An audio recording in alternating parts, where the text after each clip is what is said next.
Donc nous allons vous présenter donc les concepts associés au moteur thermique. Nous avons déjà préparé une présentation qui est disponible sur YouTube, qui représente la première partie qui s'intitule Analyse structurelle et fonctionnelle. Aujourd'hui, nous allons préparer une autre partie complémentaire dont l'intitulé est différents systèmes de moteurs diesel et à essence. Celle-ci sera présentée à 3 reprises et donc aujourd'hui nous allons nous contenter de l'une de ces parties-là qui associe les systèmes principaux et plus particulièrement le système de carburation et de démarrage. Le but recherché étant de connaître le principe de la carburation, le rôle du circuit de démarrage, le rôle du circuit d'allumage-combustion, le rôle du circuit électrique de recharge de la batterie et surtout connaître le principe de la distribution, à savoir la synchronisation des mouvements Vilebrequin et Bracam. Et tout cela afin de pouvoir maîtriser le calage des moteurs et faire le réglage nécessaire pour pouvoir assurer cette synchronisation. Donc nous abordons aujourd'hui les deux systèmes de carburation et de démarrage qui font partie des systèmes principaux.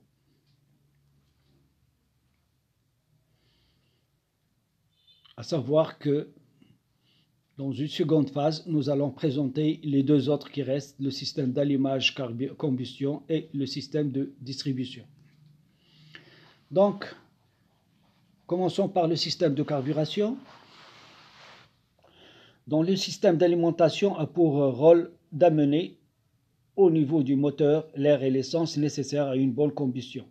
Le circuit d'alimentation comprend deux circuits différents, circuit d'alimentation en air, circuit d'alimentation en essence. Pour réaliser le mélange, deux solutions sont utilisées, à savoir le système de carburateur, et dans ce cas-là, le mélange air-essence est obtenu dans le carburateur, puis introduit dans le cylindre du moteur. Le deuxième système qui est le système d'injection, et pour cela, donc, le mélange doit être réalisé dans la pipe d'admission. L'air est acheminé par voie classique et l'essence est injectée sous pression par des injecteurs et on dispose d'un injecteur par cylindre. Donc cette carburation peut être définie comme étant l'ensemble des opérations réalisant le mélange ultime du carburateur avec l'air dans les proportions désirées et donc très précises, afin d'obtenir une combustion rapide et complète. Pour réaliser la carburation, il est nécessaire d'effectuer les opérations suivantes, à savoir le dosage, la vaporisation et l'homogénéité. Pour cela, nous allons étudier donc la fonctionnalité du système d'alimentation du carburateur, qui est alimenter le moteur en mélange carburé. Et donc, comme entrée, nous avons l'essence et l'air, et comme sortie, on a le mélange carburé. Donc, le mélange air-essence alimentant le moteur doit être dosé. Donc, c'est une quantité d'essence par rapport à l'air. Vaporiser, l'essence transformée en gaz par de fines gouttelettes. Et homogénéiser, donc l'essence est parfaitement mélangée. Les deux types d'injection, de carburation, donc, à savoir système d'injection et à carburateur. Le système à carburateur, c'est celui qui est connu où l'air s'introduit d'un côté et l'essence de l'autre. Les deux se retrouvent au niveau du carburateur, ils sont mélangés et préparés pour pouvoir justement être aspirés lors de la phase d'admission et transiter via la tubulure du collecteur d'admission et passer au niveau de la soupape d'admission qui sera ouverte. Alors que la carburation par injection, on va d'abord introduire l'air et juste à côté, on va disposer un injecteur qui va injecter l'essence et cela juste avant la soupape d'admission.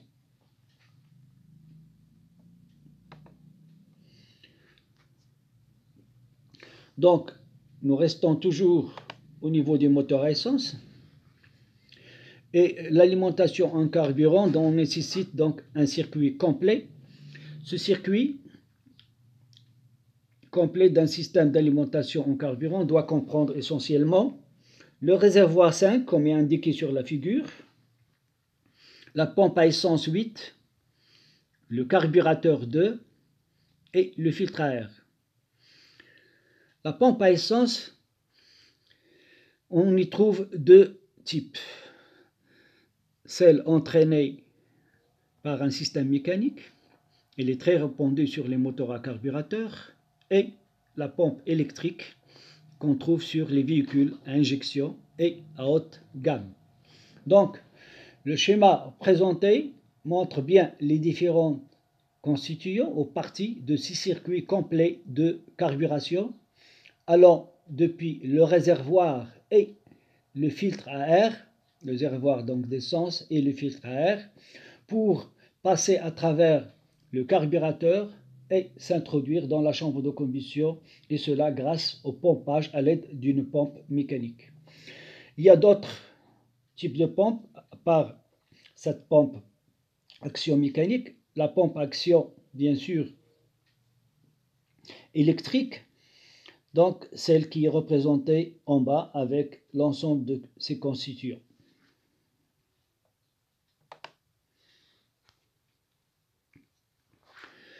Donc, on répète que le rôle du carburateur est de procéder à un mélange de l'air et de l'essence dans des conditions permettant une carburation correcte à tous les régimes du moteur. Pour cela, il y a un circuit d'alimentation au sein du carburateur que nous allons analyser. Il est clair que pour réaliser le mélange air, l'air circule dans le corps du carburateur de l'amont vers l'aval, et le mélange s'effectue dans une zone appelée chambre de carburation venturée. Le giclage de l'essence est limité par un gicleur principal qui va faire le dosage de la quantité à gicler, une réserve appelée cuve à niveau constant est munie d'un dispositif constitué d'un robinet pointeau actionné par un flotteur. L'essence est ainsi amenée du réservoir par une pompe sous une légère pression, bien sûr, vers le carburateur. Lorsque l'essence est au niveau désiré dans la cuve, le flotteur, en montant, actionne le pointeau qui va fermer l'arrivée de l'essence, comme vous le voyez sur le schéma. Mais c'est un schéma qui est simplifié. Il est clair que la structure d'un carburateur est encore beaucoup plus délicate que celle-ci. On n'a pas parlé d'un gicleur de ralenti, qui nous permet donc d'obtenir la ralenti, le régime ralenti, parallèlement au gicleur principal que nous avons cité, etc. Donc, le système d'injection, nous allons étudier son principe de fonctionnement.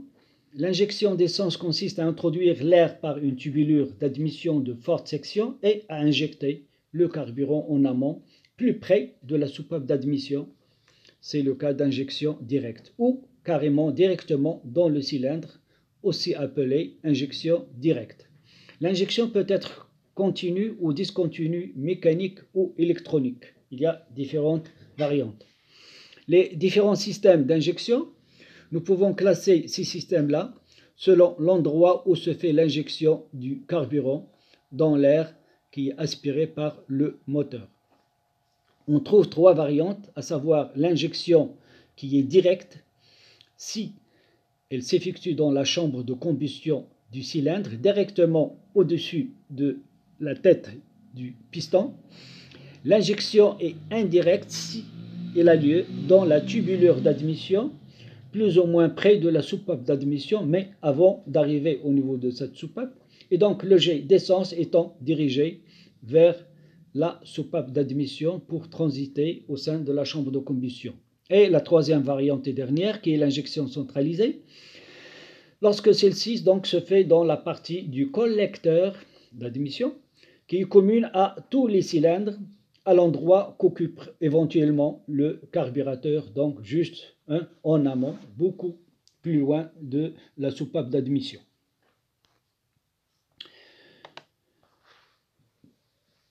Nous allons maintenant basculer vers les moteurs diesel pour connaître la spécificité au niveau de la carburation qui diffère pas mal de celui de l'essence. Il est clair que le moteur diesel ne possédant ni carburateur ni allumage, chaque cylindre et éventuellement alimenté par un équipement approprié qui s'appelle équipement d'injection. Il est par conséquent essentiel de noter que la combustion du gasoil nécessite la satisfaction de 4 conditions. La première, c'est la pression d'injection du gasoil qui devrait être supérieure à la pression en fin de compression réalisée par la montée du piston. Une pulvérisation du gasoil qui doit être homogène et uniformément répartie. Une température dans la chambre de combustion qui devrait être relativement importante et aussi bien sûr une pression suffisante, importante dans la chambre de combustion et par conséquent le résultat, on va assister à un gasoil qui devient auto-inflammable et donc c'est l'inflammation spontanée du gasoil. Donc il n'a pas besoin d'étincelles, ce sont ces conditions, ces 4 conditions réunies qui vont faire de telle sorte que soudain le gasoil va s'enflammer et donc on parle de l'auto-inflammation du gasoil. Dans ces moteurs-là, bien sûr, on distingue certains composants tels que les injecteurs de diesel, la pompe d'injection, les bougies de préchauffage qui sont spécifiques au moteur diesel.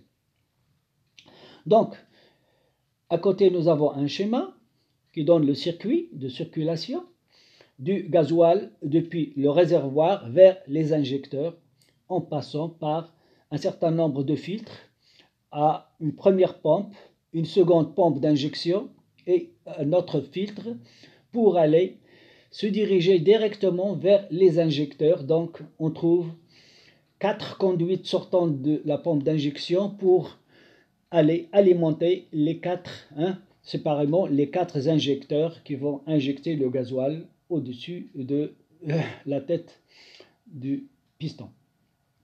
Donc on voit bien que l'injection du gasoil sur la tête du piston tout en haut fait de telle sorte que, comme on l'avait dit, ces pistons vont être munis d'une partie creuse. La forme de celle-ci a été bien étudiée pour créer une turbulence afin de pouvoir homogénéiser la présence du gaz, donc gasoil plus air, dans la totalité de la chambre de combustion et avoir une combustion correcte. Donc un système d'injection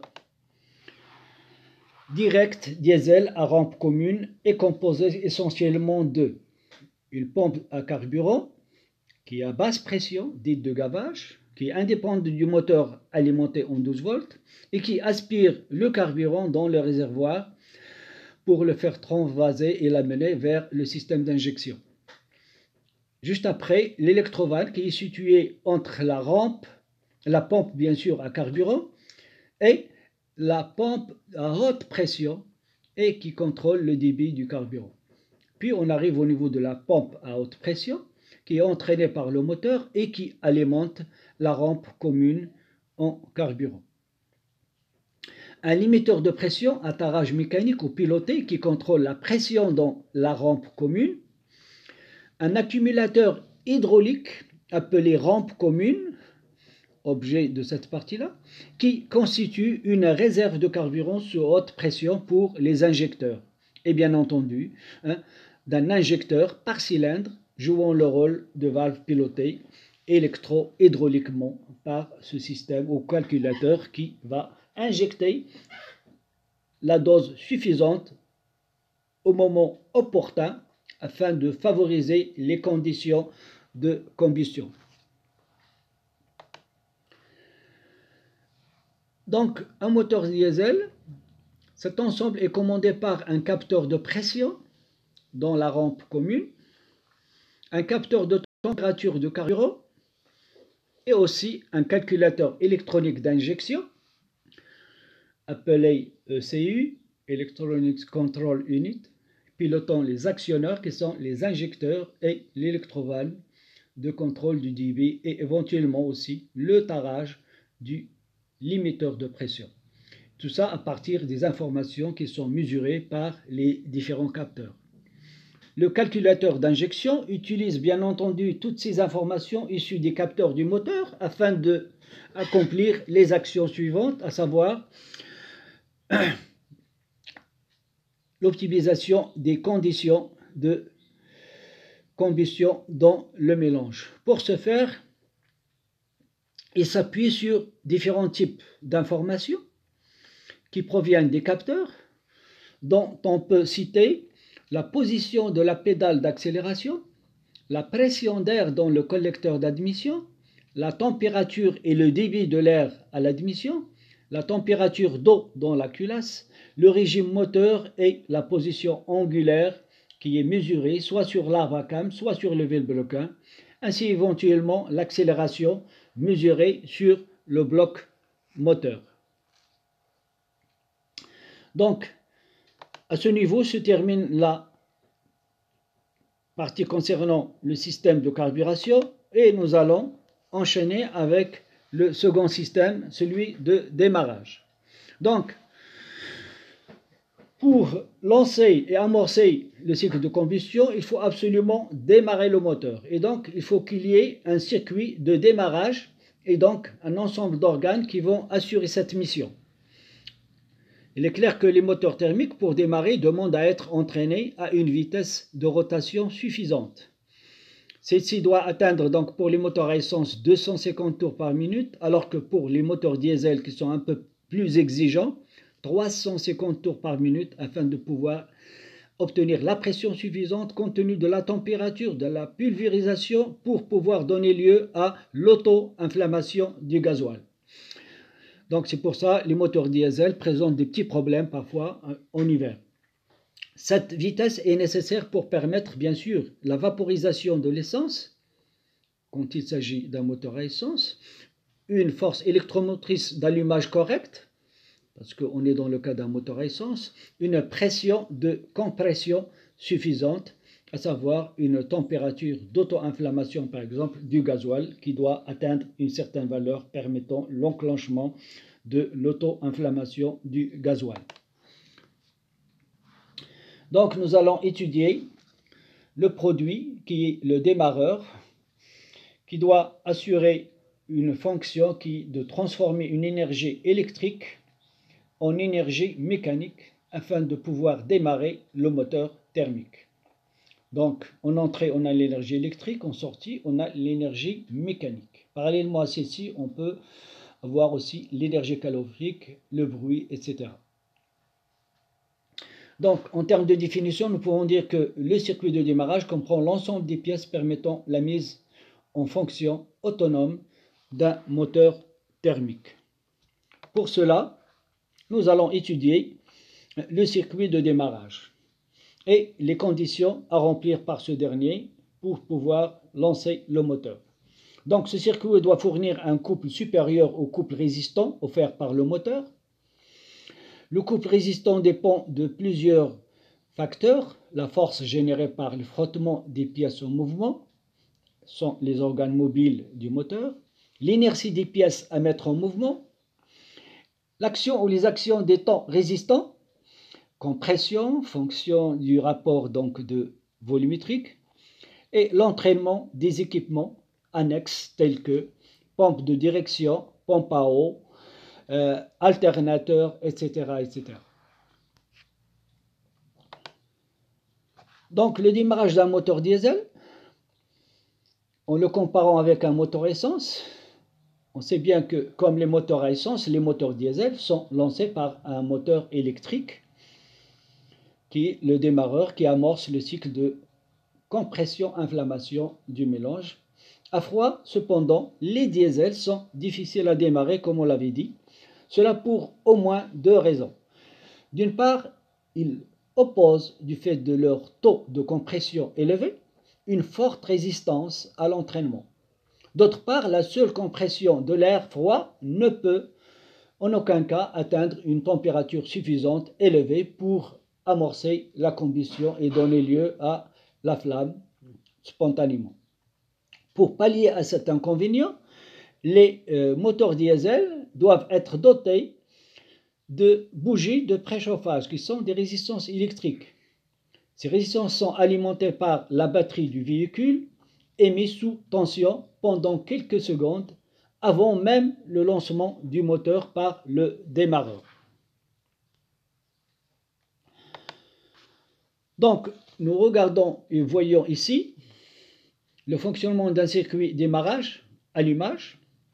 Donc, on a circuit démarrage composé de 3 organes, le contacteur, la batterie, le démarreur, alors que le circuit d'allumage est composé essentiellement d'une bobine, d'une bougie et de la tête d'allumage. Et aussi, bien sûr, donc, des systèmes annexes de régulation. Nous allons nous intéresser au démarreur. Il est constitué d'un certain nombre de pièces qui vont concourir à lui donner la possibilité de jouer son rôle. Son rôle n'est pas uniquement celui d'un moteur électrique, mais il va au-delà, parce qu'il faut donc engager un pignon, le petit pignon du démarreur avec la roue dentée. Et donc, ce pignon n'étant pas engagé au départ, il faut donc pousser. Pour cela, il y a une solénoïde qui va justement exercer une poussée sur ce pignon-là pour l'entraîner à engrainer donc avec le volant d'inertie qui est une roue dentée. Donc, on peut faire une décomposition de ce démarreur en 3 parties importantes, à savoir le moteur électrique, 2, le solénoïde, 3, le lanceur. Donc, une fois la clé tournée de contact, donc les 2 bobines du solénoïde sont alimentées, à savoir l'enroulement d'appel est à la masse à travers les inducteurs, l'induit et le balai de masse. L'enroulement de maintien est directement à la masse. Alors, donc, le noyau plongeur se déplace vers la droite. Il entraîne le lanceur 3 grâce à la fourchette qui, lorsque le plongeur se déplace vers la droite, le pignon va se déplacer vers la gauche. Donc, il va sortir. Il ferme donc l'interrupteur. Donc, en arrivant au bout, ce plongeur-là, il va, comme vous le constatez tout en haut sur la solénoïde, il y a 2 capteurs, et on va pouvoir les fermer. Et en ce moment-là, après avoir déjà s'assuré que le petit pignon engraine parfaitement bien avec la roue dentée, on va démarrer le moteur électrique qui commence justement à transmettre le couple nécessaire pour amorcer le cycle de combustion interne.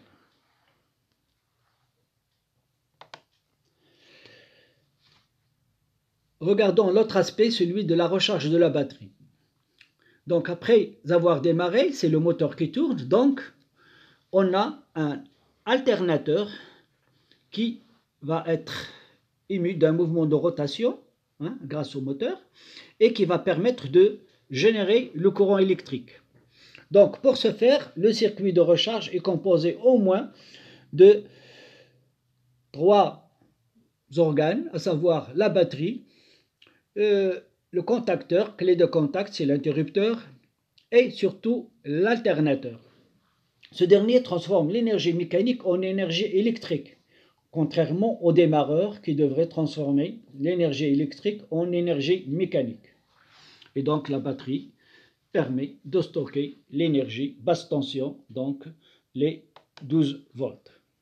Donc cet alternateur est structuré de cette façon. Il comporte un certain nombre de pièces, parmi lesquelles on peut résumer 2 flasques 1 et 2, ventilateur 3, la poulie d'entraînement 4, le pont de diode redresseur, c'est très important, 5, le rotor et le stator, et surtout le régulateur électronique de tension.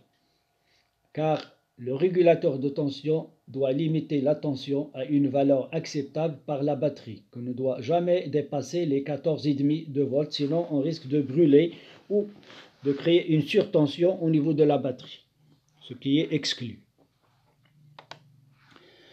Donc la batterie va être rechargée par l'alternateur. Celui-ci doit pouvoir maintenir sa tension de service entre 12,8 et 14,8 volts. Le fonctionnement de l'alternateur, ce dernier doit satisfaire 3 fonctions, à savoir il doit produire du courant, il doit pouvoir redresser ce courant-là, une fois produite, et il doit réguler ce courant pour pouvoir charger une batterie.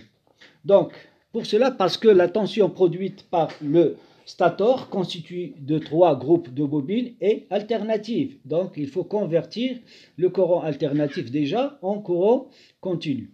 Le régulateur d'alternateur est un appareil électrique dont le rôle est de permettre à la batterie d'éviter une surcharge et lorsqu'il n'est pas chargé, de pouvoir commencer à le charger.